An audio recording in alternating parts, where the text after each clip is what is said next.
We are with Janine Eveler, our elections director, up here in the training room where we're dealing with some different ways of voting this November. Can you explain why? Yes, so this November 5th, we'll be having municipal elections. And there are 5 cities in Cobb that are having elections: Ackworth, Austell, Kennesaw, Powder Springs, and Smyrna. So if you live in those city limits, you'll be voting on mayors and councils. The cities that we'll be conducting the election for is everything but Ackworth. Ackworth conducts their own. So the 4 cities that I mentioned that will be doing their election, we're going to be doing a hand-marked paper ballot pilot election, which was part of the judge's order for the new voting system that's going statewide. We had to have one county do a hand-marked paper ballot election, and we volunteered to do that. So this is a one-shot deal. Right, this is a one-shot deal. We will use the new voting system that's going statewide. We'll do that next year in 2020. But this election, we're trialing what would be our contingency plan if for any reason the electronic ballot marking devices do not get implemented fully across the state. Then we'll have a backup way to do an election. Before, we had an electronic touchscreen, and they made their choices on screen, and they hit cast ballot, and it was recorded on a memory card.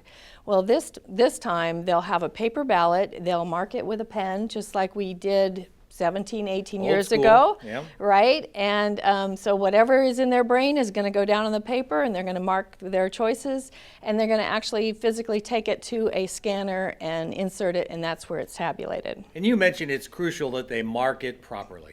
It is crucial that they mark it properly because the scanner will give them an error message. If they've left off a race, if they've marked it so that it's too light for the tabulator to read, they haven't marked dark enough, if they haven't filled in the circle or the bubble properly, then it may error back out. And so there are ways to fix that. They can get a new ballot and start over, but that's time consuming. So we want people to know how to mark the ballot properly. After they fill out their application, then they will be issued an official ballot, and this is similar to what they'll get, but they'll get a secrecy folder, and they'll take their ballot over to the privacy booth so that they can mark their ballot with a pen and fill in the bubbles. So we want to make sure that they're actually completing the bubble and not marking it in an X or a check mark. That would be something that the tabulator might have trouble reading.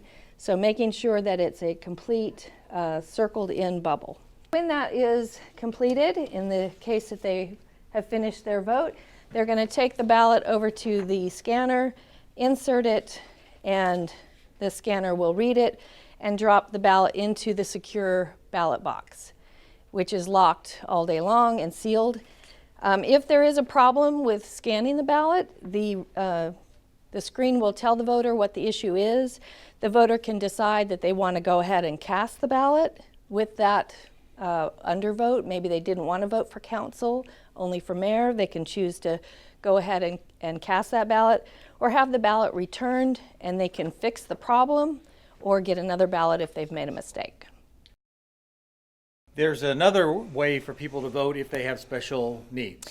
Right. So the issue with paper ballots and hand marking is there are some people that have disabilities that they can't use a paper ballot, either sight disabilities or dexterity using a pen.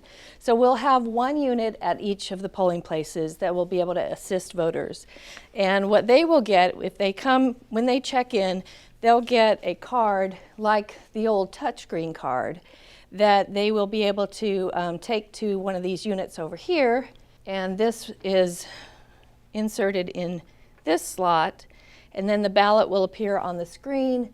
The screen does have a lot of enhancements to show larger text, to show contrasts for people with visual disabilities. There's also an assisted technology device for those who want an audio ballot. So when the voter is complete with their ballot here, they'll push print ballot, and the ballot will be printed on this attached printer, and then they'll take this as well over to the scanner, and the same thing happens here. They scan it, and it is deposited into the ballot box. Now the voter doesn't get any kind of receipt or anything. This is deposited and kept into the box for audits or recounts. All right, so again, this is really a one-time only deal. Right. For us, this is a one-time only deal. We're doing this to have a contingency plan for future elections if needed. This is the way that a lot of jurisdictions do elections, so it's not unheard of to do it this way. And it will be a real election, and we'll have a paper record for audits and recounts. But in 2020, we will move to the new voting system, which will be using the ballot marking devices, which in this election, we're going to use just for our disabled population to assist them, but in the future elections, that will be what everyone uses. So for people like me who live in unincorporated Cobb County, I'm probably never going to have to fill in the ovals.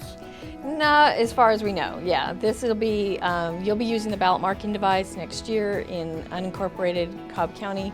The elections that we're having this November is just those 5 cities. So only if you live in the city boundaries. All right, so now we know how it works.